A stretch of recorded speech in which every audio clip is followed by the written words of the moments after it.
Hi, I'm Carolyn Coffin, health coach from EatRealFoodAcademy.com, and today I'm going to go through a foam rolling routine for runners.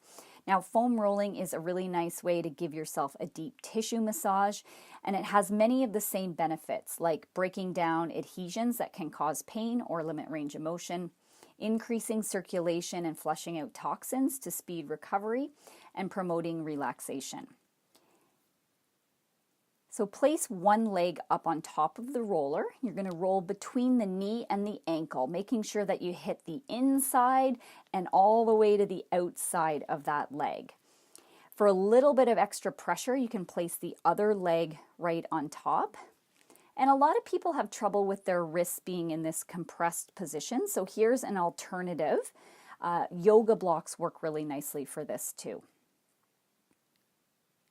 Next up is our hamstrings. So you're going to place one leg up on the roller and be rolling between your glutes and your knee, making sure definitely that you spend some time on the outside because that actually feeds into your iliotibial band or your IT band.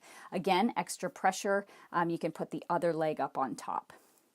Quadriceps, same thing, so you want to be on your front this time and your elbows, and you're rolling kind of the outside of that leg, the front of the leg, and kind of the inside. So make sure you hit up all the different spots. For a little extra pressure again, you can get both legs up there at the same time. It just might be a bit harder to get into the inside when you have both legs up at the same time.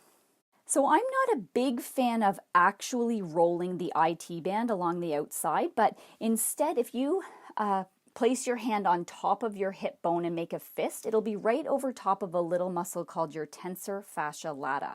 And if you place a really like a hard ball in there and lay yourself on top and then just take that leg and move it through a running motion, like just driving the knee up and down. If you have a tight tensor fascia lata, which actually feeds into your IT band, this is a great exercise to help release it. Final one is your glutes. So that same hard ball, you can place it right, in your piriformis or your other glute muscles that might be tight, and just kind of roll around finding any of those spots that are tender. And just keep on moving around it, but you're the best judge of where that tension is for you. Now, the other thing I like doing is actually, again, picking up the leg like we do in running and having that provide a nice little bit of pressure for really targeting that glute. Thanks for watching, and for more videos to support healthy running, check out my website at EatRealFoodAcademy.com.